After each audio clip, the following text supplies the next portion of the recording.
Welcome to CPL Ignites, a thought leadership series elevating conversations with CPL creatives to inform minds, inspire ideas, and ignite action through enriched design.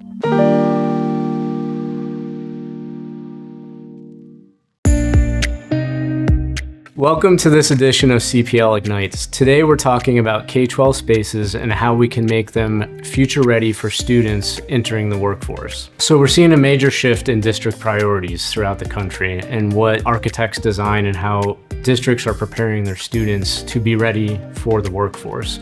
Lance, from your perspective as a superintendent, how do you see districts preparing for both the physical spaces, but how they're preparing students? Well, first, I just think that the reason why we're at this point is because we're just seeing a cultural shift, really, in the way and what parents want, what students want, and what a community wants in terms of a high school education. So they want their child to come out of high school and be ready to go to college or take a next step into a career with a skill set that makes them employable. Everybody feel free to chime in on this because we've seen this in our designs and the programs. The investment from local and regional businesses, literally providing hundreds of thousands of dollars of equipment in some cases I've seen, and sponsorships to help these programs get off the ground and become something.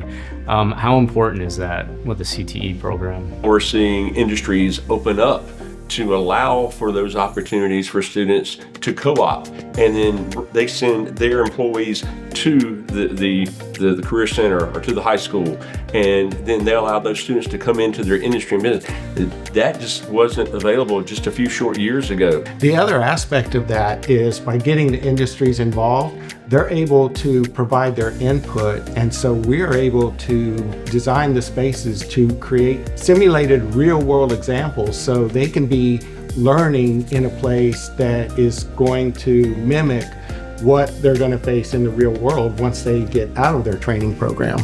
All right, so that's CTE. Let's switch for a second to something that I feel like is a little less known, but is equally important as CTE, which is ag tech. A lot of rural districts face a geographical and a resource challenge when it comes to agricultural tech. They either are isolated because of their geography or they just don't have the funding, but a large part of their community naturally is agriculture. What is ag tech? How is it different from something like a CTE or a business incubator?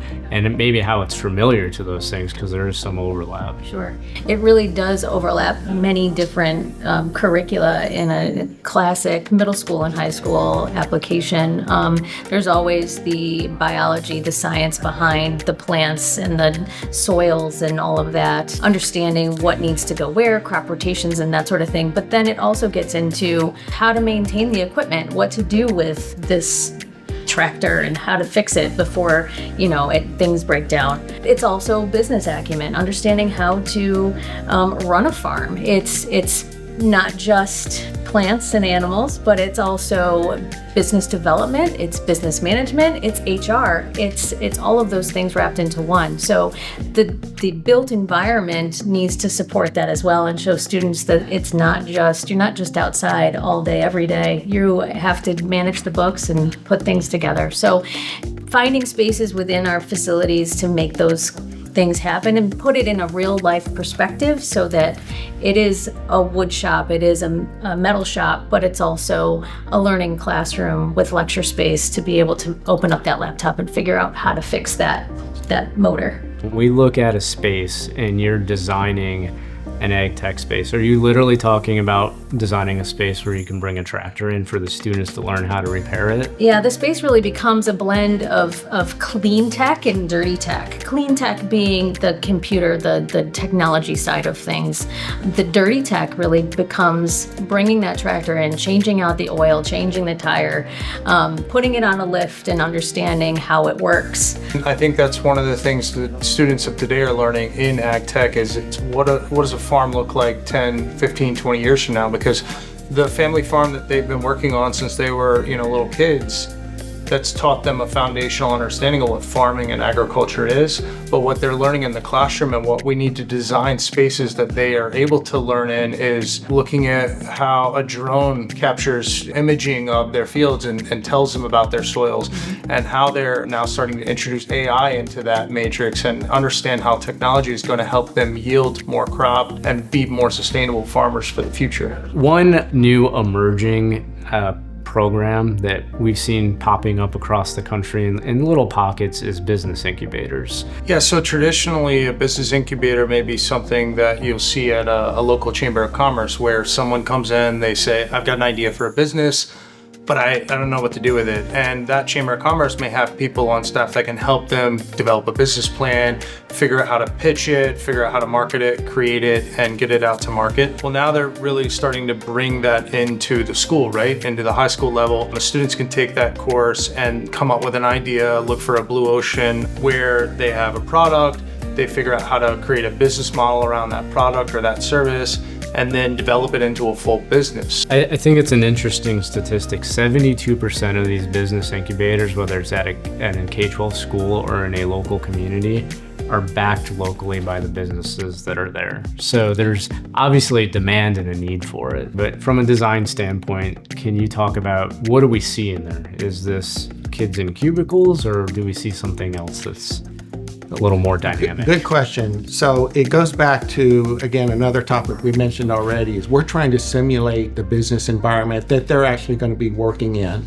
Spaces like mock boardrooms, a Shark Tank style presentation where the students can work all semester, come up with their idea, learn how to pitch it, and have a little bit of competition from mentors about, can I get funding for this project? Right. And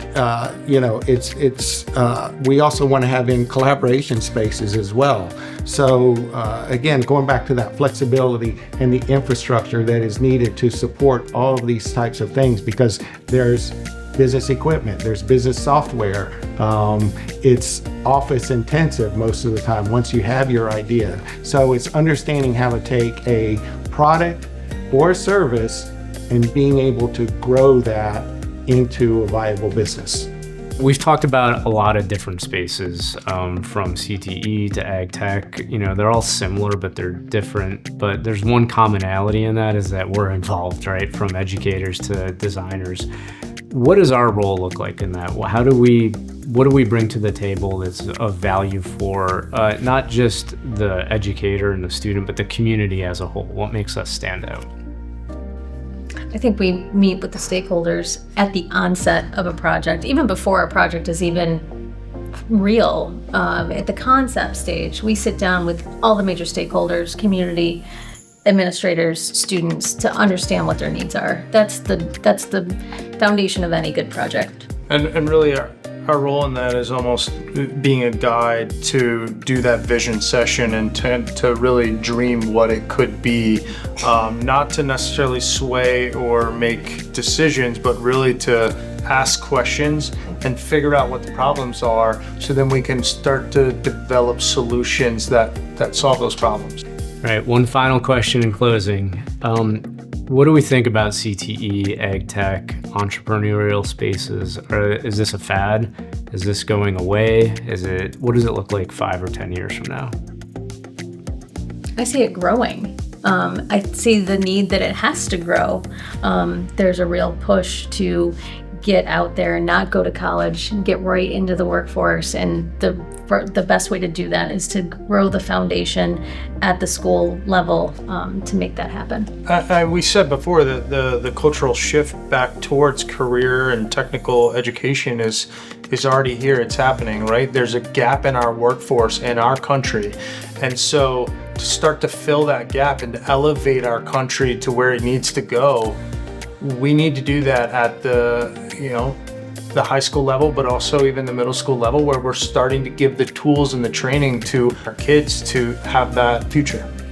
Now, I think it's very evident that by the number of students who want to take CTE classes now, over what it was just a few years ago, it's very evident that the space is needed and the programs are needed. Yeah, great. I would agree. I think it's a really large purpose if you look at it from a country perspective, right? We have a gap in career tech spaces, and that gap is growing. Even with new technologies coming out, even AI, it's hard for AI to change the oil in your car, right? So thank you all for being on this panel. I think, collectively we have over 100 years of experience. So that's worth something, but it was really thoughtful conversation, and I appreciate it. Thank you. Thank you.